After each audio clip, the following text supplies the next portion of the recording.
right here's the answer. This is the way we came up with to do it. We built a splitter.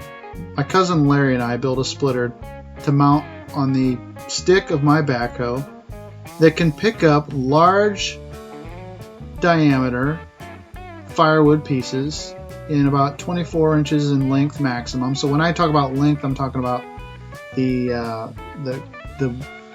firewood length. So typically 16-18 inches. You can see on that log there in the foreground, I got about 4 different sizes. I didn't slice this up, but the tree company that cut the tree down chopped it up into firewood lengths for us. But I've got a maximum grip of about 24 inches. I like stuff 16 to 18, but you can see that I can clamp down on that, and if you don't put the wedge too far down to the bottom of the piece, it cuts it no problem. This is soft maple, so it makes it look even better than what a hard oak piece might do, but this is pretty easy chopping here, and the wood's fairly light once you get it cut, but there's no handling to some of this stuff. Now we're gonna manipulate those logs to get them into reach of the backhoe, so I don't have to move the backhoe around all the time. But for the most part, you can get stuff in position so that you can grab a hold of it, and then I like to, on the last split, hold it up over the truck, make that last chomp down, and then I've got my last 2 pieces comfortably into the truck. You'll notice nobody's over here helping me at the moment. I put those 2 little spikes on the back side of the splitter there that you see. Those are used so that I reach out and try to move logs into position for me to grab a hold of them to split them. I use those to move logs around and get them ready. I'm also trying not to tear up the grass. It takes a lot of practice to get it to the point where you're not gouging the ground and moving the wood as you're splitting it. I tend to move the boom and stick forward as I split if I'm leaving the log on the ground so that I don't drag it to me and tear up the grass. There's my brother Nate. He's getting them in position. He's just rolling them around. Nothing too backbreaking about that. If you got someone to assist you, now there's the backbreaking part. He's showing me his best Paul Bunyan impersonation. Make sure I'm filming. Oh yeah, nice job.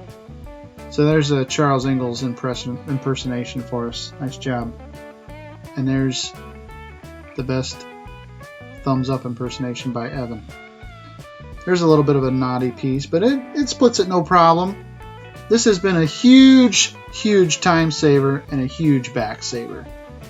Basically, if somebody cuts down a tree, I get a call all the time that says, hey, we've got some firewood if you want to come over and cut it up. And I'll show up and it's something like this, where the log is huge. I got a chainsaw where I can slice that up, but it takes a lot of help and a lot of effort to get that stuff worked up into comfortable enough pieces to handle.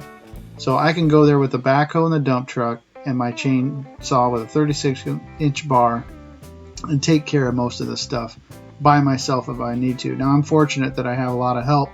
My dad and my brothers and my nephews are here on this job working up firewood, but when I need to fill my stove, that means there's a lot of days where I'm doing this stuff by myself. And this has been the best thing I've come up with to do some work on my own.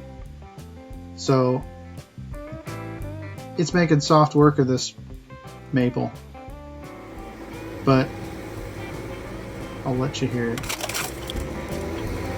That was an easy one.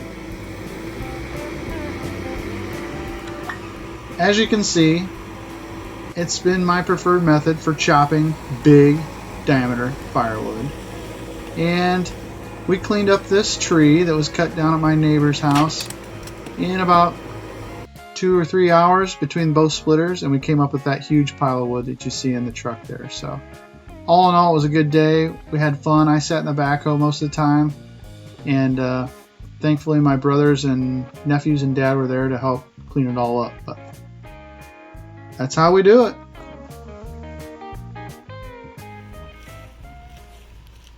What do you say, Evan? We got a pretty good load of wood.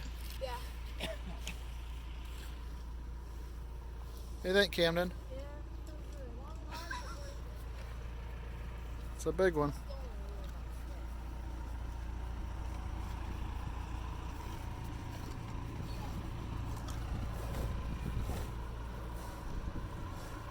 It's a good load. all cleaned up. We probably ought to cut that stump down. Probably ought to cut that stump down. He's going to. Oh, He's going to cut it twice. He's going to make 2 chunks. well, hopefully you liked how we did that. You can see we come up with quite a bit of wood. I'll show you what I do with that firewood here. This is, actually it's been a week later. A week ago today we split all that wood that you saw in the video with my nephews and my brothers. Here's what's left of that wagon load. So I've burnt that much in a week. And there's firewood I have stacked in the barn here. Here's what eats it all. This outdoor wood furnace, I keep that going every day. Let's see what's in there. That heats our house, the shop, and the garage. And so it takes a good amount of firewood to keep that guy happy. And it takes pieces a lot bigger than this, so that's why we cut the big, huge pieces. This is a time killer when you're working on these little dubers. It takes a lot of little logs to make a lot of big fire. That didn't make much sense, but you get the drift. Anyway, I got throw a few pieces in before we head over to decorate Christmas cookies. Oh boy, she's getting hot in there. Getting big. Well, that'll keep us warm tonight. So that's how we cut and split all the big wood. And I'm probably going to cut some more before it's all said and done this winter. So stay tuned. Maybe you'll see how we do more wood splitting in the future.